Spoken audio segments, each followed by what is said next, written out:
In the twilight of his years, where most seek the comfort of hearth and home, one man stands as a beacon of hope on Ireland's rugged coast.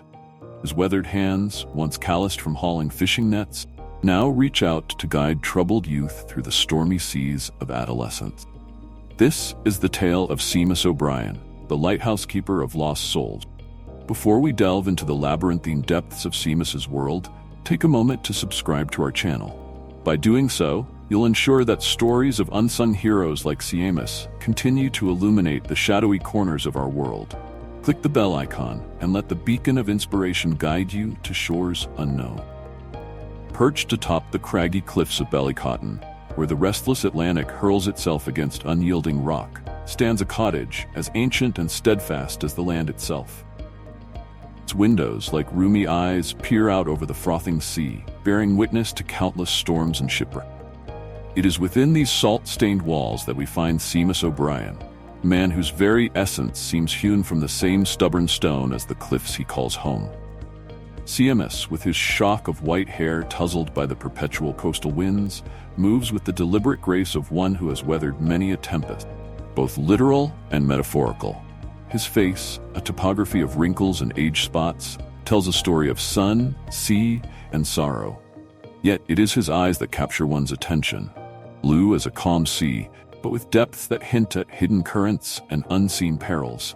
For decades, Seamus lived the life of a solitary fisherman, his only companions the cry of gulls and the whisper of waves. But fate, that fickle mistress, had other plans for this son of Ire. It was on a bitter winter's night, when the wind howled like a banshee and the sea roared its fury, that Seamus's life changed forever. A group of local teenagers, drunk on cheap cider and the folly of youth, had decided to brave the treacherous coastal path. Their raucous laughter turned to screams of terror as one of their number slipped on the rain-slick rocks, plummeting towards the churning waters below. Without hesitation, Seamus plunged into the maelstrom, his aged body fueled by a strength born of desperation. The battle against the hungry sea was fierce. Seamus emerged victorious, and dragging the half-drowned boy to safety.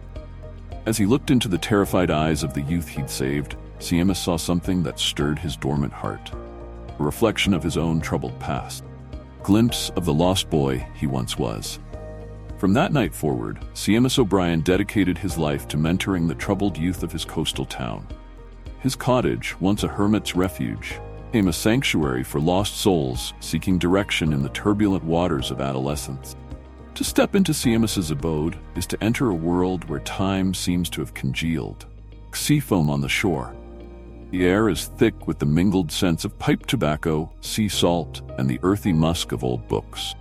Shelves line the walls, bowing under the weight of leather-bound tomes and curious objects collected over a lifetime. Shells spiraling into infinity. Chunks of driftwood twisted into fantastical shapes, and glass floats that catch the light like captured stars. In the corner, a pot-bellied stove crouches like a sleeping beast, its belly glowing with embers that cast dancing shadows across the room. It is here, gathered around this ancient hearth, Seamus holds court, his young charges. They come to him like moths to a flame, drawn by the warmth of his wisdom and the promise of understanding. The cottage's kitchen, a galley of sorts, is a haphazard collection of mismatched crockery and well-worn utensils. Here, Seamus teaches the art of nourishment, both of body and soul. Many a troubled teen has found solace in the simple act of breaking bread with this sage of the sea, their worries temporarily forgotten as they lose themselves in the rhythm of chopping vegetables or the hypnotic swirl of stirring stew. Upstairs, beneath the eaves where the wind whispers secrets to the rafters, lie two small bedrooms. One is Seamus's own Spartan chamber, furnished with little more than a narrow bed and a battered sea chest. The other, once a storeroom for fishing gear, has been transformed into a dormitory of sorts. Bunk beds line the walls, each adorned with colorful quilts pieced together from the fabric of Seamus's past. A sail from his first boat, a curtain from his mother's kitchen, a shirt he wore on the day he saved that first young life. It is in this room that some of Seamus's most troubled wards find refuge, sleeping under the watchful eye of their mentor when the demons of their past prove too fierce to face alone.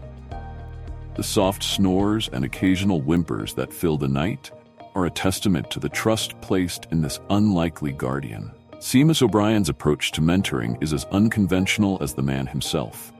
He eschews the traditional methods of counseling and therapy, preferring instead to let the rhythms of coastal life guide his teachings. His lessons are woven into the fabric of daily existence, intricate and interconnected as the knots in a fisherman's net. Dawn often finds Seamus and his charges trudging along the windswept beach, their feet sinking into the damp sand as they collect the detritus left behind by the night's tide. As they gather driftwood and sea glass, Seamus speaks of life's storms and the treasures that can be found in their wake. He teaches them to see beauty in the broken and discarded, a metaphor not lost on these young souls who often view themselves as castaways. The art of fishing becomes a lesson in patience and perseverance. Perched on the rocky outcrops, lines cast into the frothing sea, Seamus's wards learn that sometimes the greatest rewards come to those who wait. They discover that empty hooks are not failures, but opportunities to reassess and try again. And when a fish is finally landed, flapping and glistening in the sunlight, they learn the importance of respecting all life and taking only what is needed. For those grappling with anger and aggression, Seamus introduces them to the catharsis of working with stone. In a small quarry near the cliffs, he teaches them to split and shape the unyielding rock. With each swing of the hammer, each chip of the chisel, his students learn to channel their rage into creation rather than destruction. The rough-hewn sculptures that result become totems of their progress, silent sentinels that line the path to Seamus's cottage. But perhaps Seamus's most powerful tool is the art of storytelling. As twilight paints the sky in hues of lavender and gold, he gathers his charges around the fire pit in the garden. There, with the sea providing a constant backdrop of whispers and roars, he weaves tales of myth and legend, stories of Cuchulain's bravery, the tragedy of Deirdre of the Sorrows, and the wisdom of Fionn mac Cumhaill become parables for modern struggles. Through these ancient narratives, Seamus helps his wards make sense of their own stories, showing them that even the greatest heroes faced trials and made mistakes. The path Seamus has chosen is not without its thorns. The town, while grateful for his efforts, often views his methods with suspicion. Whispers follow him through the narrow streets, murmurs of that odd old man and his band of misfits. Some parents, desperate for help yet wary of unconventional methods, approach Seamus with a mixture of hope and trepidation. There are those who question the propriety of an elderly man spending so much time with troubled youth, their minds unable to comprehend a relationship not tainted by ulterior motives. Seamus bears these suspicions with the same stoic resolve with which he faces the winter gales, secure in the knowledge of his own intention. The challenges posed by the youth themselves are often more daunting than any societal disapproval. Each child who comes to Seamus brings a unique set of problems. Personal tempest threatens to pull them under. There's Molly, the mayor's daughter, whose cutting wit and sharp tongue mask a deep-seated fear of inadequacy. Connor, the butcher's son, whose fists speak the language of pain his lips cannot form. Aileen, found sleeping in the abandoned lighthouse, running from a past she refuses to name. Seamus approaches each case with the patience of one who has learned that healing, like the shifting of tides, cannot be rushed. There are setbacks, relapses into old behaviors, explosive outbursts that shake the very foundations of trust he's worked so hard to build. But there are also moments of breathtaking progress, epiphanies that light up young faces like the sun breaking through storm cloud. One such triumph came in the form of Liam, a boy who arrived at Seamus's door mute and withdrawn, his eyes holding the haunted look of one who has seen too much. For weeks, Liam spoke not a word, communicating only through nods and the occasional scribbled note. Seamus, undeterred, included him in all activities, never pushing but always leaving space for Liam to join when ready. It was during a particularly fierce storm, as Seamus and his wards huddled in the cottage listening to the wind's fury, that the breakthrough came.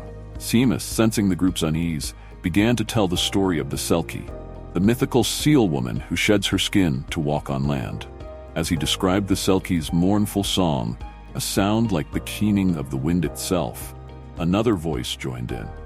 Liam, eyes closed and tears streaming down his face, began to sing in a clear, sweet tenor. The song, an old Gaelic lament, filled the room, weaving with the storm's howl to create a haunting melody of loss and hope. From that night forward, Liam's silence was broken. Though the road to healing was still long, he had found his voice, both literally and figuratively. It is moments like these that reaffirm Seamus's purpose, reminding him that even the most battered soul can be brought back from the brink. As the years have passed, Seamus's influence has spread far beyond the boundaries of his small coastal town. Word of the lighthouse keeper of lost souls has traveled, carried on the wind like sea spray. Troubled youth from neighboring counties, and sometimes even further afield, find their way to his door, drawn by the promise of understanding and the chance for redemption. The impact of Seamus's work can be seen in the lives of those he's touched. Former wards return to visit, their once stormy eyes now clear and purposeful. They bring stories of personal and professional successes, university degrees earned, careers embarked upon, families started. Each tale is a testament to the transformative power of Seamus's mentorship. Some have followed in his footsteps, establishing their own programs for at-risk youth in their communities. They speak of Seamus with a reverence usually reserved for saints, crediting him with not just saving their lives, but giving them purpose. Perhaps the most visible sign of Seamus's legacy is the change in the town itself. What was once a community divided, wary of its troubled youth, has become a model of integration and support. The locals, seeing the positive changes in the young people under Seamus's care, have begun to open their hearts and businesses. The bakery now offers apprenticeships, the local garage trains aspiring mechanics, and the community center hosts art shows featuring works created by Seamus's charges. This shift has not gone unnoticed by the wider world. Academics and social workers have begun to study the Ballycotton model, seeking to understand and replicate Seamus's success. Journalists have made the pilgrimage to the little cottage by the sea, their articles painting Seamus as a modern-day mystic, a wizard of the soul whose magic lies in simple compassion and unwavering belief in the human spirit's resilience. Yet, for all the attention and accolades, Seamus remains unchanged. He still rises with the sun, still walks the beach at low tide, still tells his stories as the day fades to night. His focus remains steadfastly on the young lives in his care, each new arrival greeted with the same warmth and acceptance as the first. As Seamus enters the twilight of his life, thoughts naturally turn to the future of his work. He has no children of his own, his life dedicated to the hundreds of children who have passed through his care. But he is not worried about his legacy. He knows that the seeds he has planted will continue to grow long after he is gone. In quiet moments, when the sea is calm and the gulls wheel lazily overhead, Seamus can sometimes be seen standing at the edge of the cliff, gazing out at the horizon. Those who know him well say he is communing with the spirits of the sea, perhaps seeking guidance for the challenges that lie ahead. Others, with a knowing smile, will tell you he's simply listening to the stories carried on the wind, the tales of countless lives touched and transformed by an old man who chose to be a beacon of hope in a world too often shrouded in darkness. The influence of Seamus O'Brien extends far beyond the immediate lives he's touched. Like a stone dropped into still water, his actions have created ripples that continue to spread, touching shores he may never see. In the halls of power, where decisions affecting troubled youth are made, Seamus's name is spoken with respect. His methods, once dismissed as the eccentricities of a coastal hermit, are now being studied and in some cases implemented on a larger scale. Social workers and counselors travel from across the country and even internationally to observe his techniques firsthand, hoping to capture some of the magic that seems to permeate his work. The academic world, too, has taken notice. Universities have begun to offer courses examining the Ballycotton approach to at-risk youth intervention. Doctoral theses are written, analyzing the long-term effects of Seamus's mentorship on his former wards. The results are consistently positive, showing lower rates of recidivism, higher educational attainment, and better overall life satisfaction among those who have passed through Seamus's care. But perhaps the most profound impact can be seen in the changing attitudes towards troubled youth in society at large. The success stories emerging from CMS's cottage challenged long-held beliefs about the irredeemable nature of certain young offenders.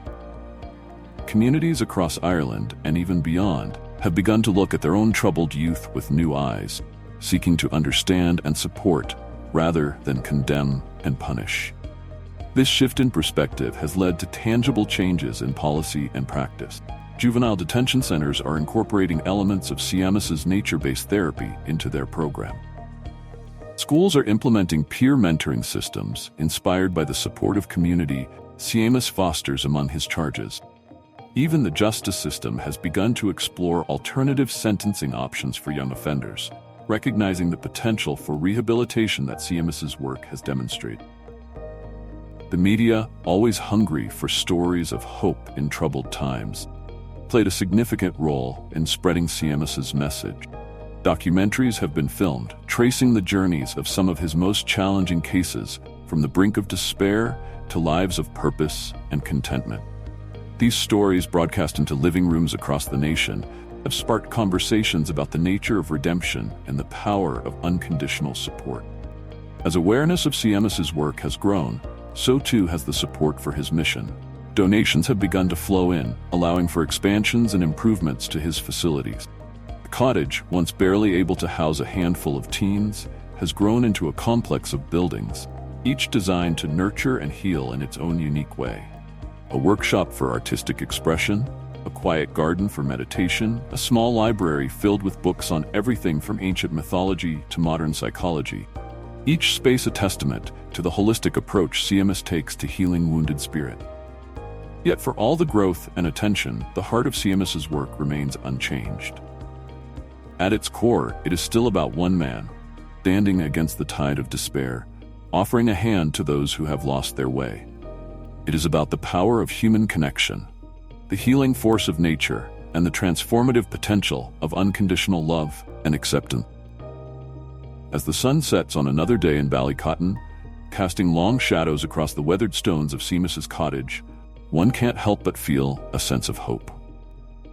In a world that often seems dark and chaotic, this small corner of Ireland stands as a beacon, reminding us all of the difference one person can make when they choose to open their heart to those in need. The story of Seamus O'Brien, the lighthouse keeper of lost souls, is more than just a tale of one man's dedication. It is a call to action, a challenge to each of us to look beyond our own concerns and ask ourselves, what can we do to light the way for others? How can we, in our own small corner of the world, become beacons of hope for those who have lost their way? As night falls and the stars begin to twinkle above the restless sea, Seamus can be seen walking along the beach, a small group of teenagers following in his wake. Their laughter carries on the wind, a joyful counterpoint, the eternal song of the waves. And in that moment, it becomes clear that the true magic of Seamus's work lies not in grand gestures or revolutionary techniques, but in the simple act of being present, of listening, caring. In the end, perhaps that is Seamus O'Brien's greatest lesson to us all, that the most profound changes often come from the simplest acts, kindness, and that even in our twilight years, we have the power to shape the future by touching the lives of the young. As long as there are troubled souls in need of guidance, the light from Seamus's cottage will continue to shine. Reminder that no matter how dark the night, dawn always comes, bringing with it promise of a new day and the chance for a fresh start. As Seamus's tale fades like the last rays of a setting sun, we invite you to become part of this ongoing story of hope and redemption. Share this video to spread the light of Seamus's wisdom, and don't forget to subscribe for more inspiring stories of unsung heroes changing the world, one life at a time. Remember, in the words of Seamus himself, every soul is a lighthouse, capable of guiding others through the darkest storms. What beacon will you